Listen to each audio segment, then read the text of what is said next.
Good morning, Cedar Park, and happy April Fool's Day. Today is Tuesday, April 1st, and it's an A day. This morning, a special report on the latest Texas legislative session and what it means for you. And in this morning's brief, find out about the potential development of a new toll road project coming to Cedar Park. Also catch an all-new pet of the week. Turn it up because the Wolfcast starts now.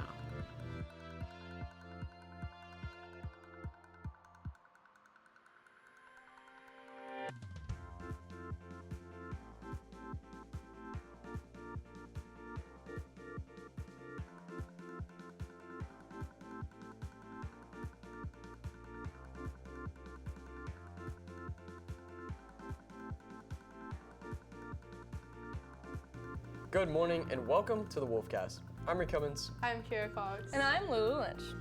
The 89th Texas State Legislative Session is in full swing, and a slate of consequential bills is on the docket.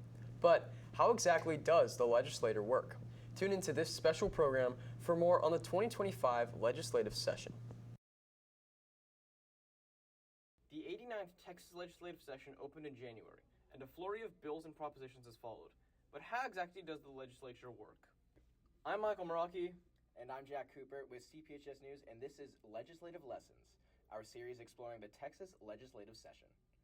Firstly, the legislature is made up of two parts: the House of Representatives, totaling at 150 members. This is also referred to as the lower chamber, and the Senate, also known as the upper chamber, containing 31 members. The House Speaker is one of the 150 members of the lower chamber and oversees the House of Representatives, and is elected by the majority of House members, while the Lieutenant Governor, who is elected by Texas voters every 4 years, presides over the Senate. So, what are legislative sessions? With the exception of special sessions, legislative sessions are 140-day periods that occur once every 2 years to pass a 2-year state budget and other laws beginning in January. How does a bill become a law in Texas?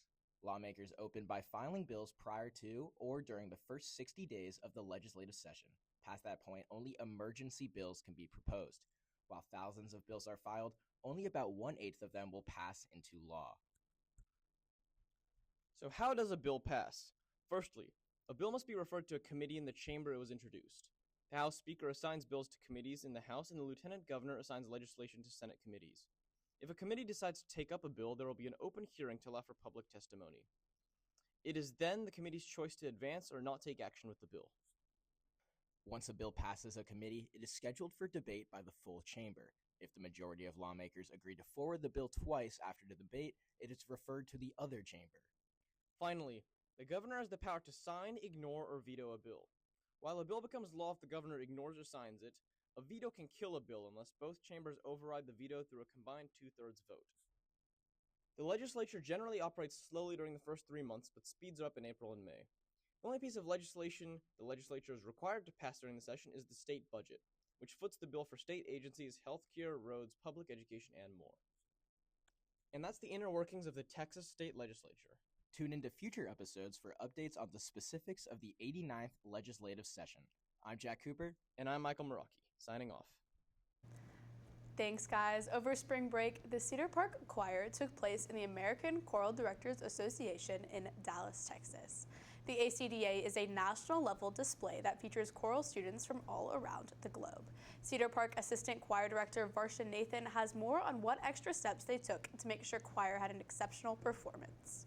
Well, it certainly takes more steps, and there's higher stakes when it comes to the ACDA conference because it's a national-level conference, even though it's still taking place in Texas. So we want to make sure our students show up prepared, that they know their music, that they have everything that they need. We're taking extra care to make sure that they get there on time, all of these things. It takes a lot more preparation to do such a big performance. For more information on ACDA, you can head over to acda.org. Up next, this morning's brief with Jack Cooper right after these announcements.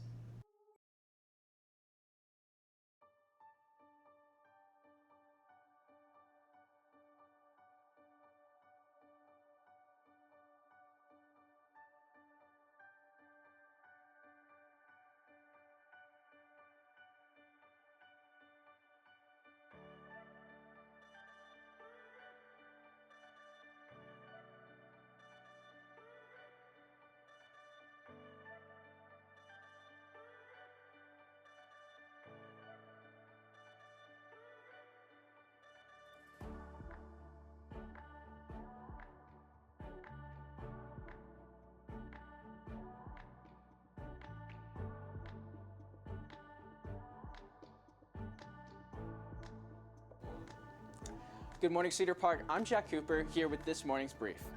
First, President Trump claims he is seeking a third term in office.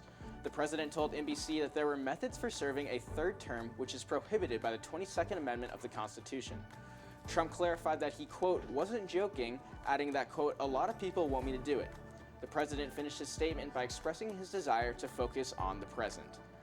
Next, the Texas legislative session reaches its halfway point. The legislative session, which began near the beginning of the year, is kicking into high gear. This means the House and the Senate will discuss and vote on bills such as the ones regarding school choice and school voucher programs. The session is scheduled to conclude on June 2nd. However, the Lieutenant Governor has indicated a willingness to extend the session if need be.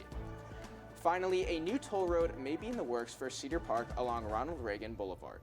A study has been approved to evaluate the feasibility of the proposed 8-lane roadway, which would stretch from Whitestone to I-35. The study will assess traffic flow and potential revenue from tolls. While the project has been greenlit, no developments have been made on the design or the construction. So, what kind of impact do you think this would have on the area? Well, I mean, Lulu, you go ahead and start. What do you think? All right. I mean, an 8-lane roadway, even if it's like a toll lane. Well, I don't know if it'll necessarily be 8 lanes, but it definitely will be more than 2. Right. But like, even if like we don't need another toll lane, we have like enough like free road lanes that actually need to work on, and an extra toll lane that we need to like pay for. I don't want to pay. Yeah, I makes don't sense. have money. What I will say is we already have a ton of congestion. It's a huge issue around here. We're literally next to a growing urban center, and it's spilling over into our side of town. And I feel like if we could just have that option, because nobody's using that land right now, if we just have that option to just pay a bit and then be able to at least bypass some of that traffic, I feel that'd be a pretty good benefit to the I community. actually kind of agree with that. Kira, while you say that, like, I resonate with that a lot just because, like, that kind of stretch of road, I drive Ronald Reagan a lot for work, and it's like, it's a little populated once you get on it, but once you go out there, it's in the middle of nowhere. And it connects like really far to other highways. So I think in the end, it probably makes sense, and it could probably generate some revenue. Yeah, all great points, guys. Yeah. Well, thanks, Jack. We'll be right back with an all-new Pet of the Week right after this break.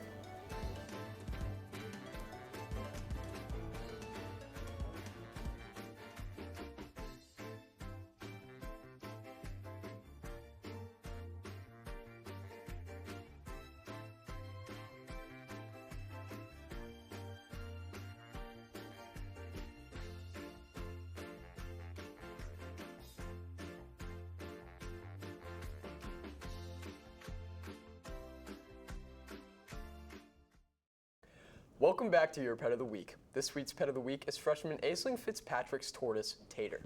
Tater is a 4-month-old Russian tortoise. He enjoys long naps, frolicking in the grass, and slides. Tater is the best serotonin boost anyone could ask for, especially after a long school day. If you'd like your pet to be featured on Pet of the Week, direct message us on our Instagram account at CPHS News or tweet us your videos in a short bio of your pet. And that's today's Wolfcast. Thank you for taking the time to join us during your den. You can catch anything you missed and more on our X, YouTube, or TikTok at CPHS News. Catch Thursday's show for a special look at March Madness. With CPHS News, I'm Lulu Lynch. I'm Reed Cummins. I'm Kira Cox. For to make it a great day or not, the choice is yours. Have a tranquil Tuesday, Cedar Park.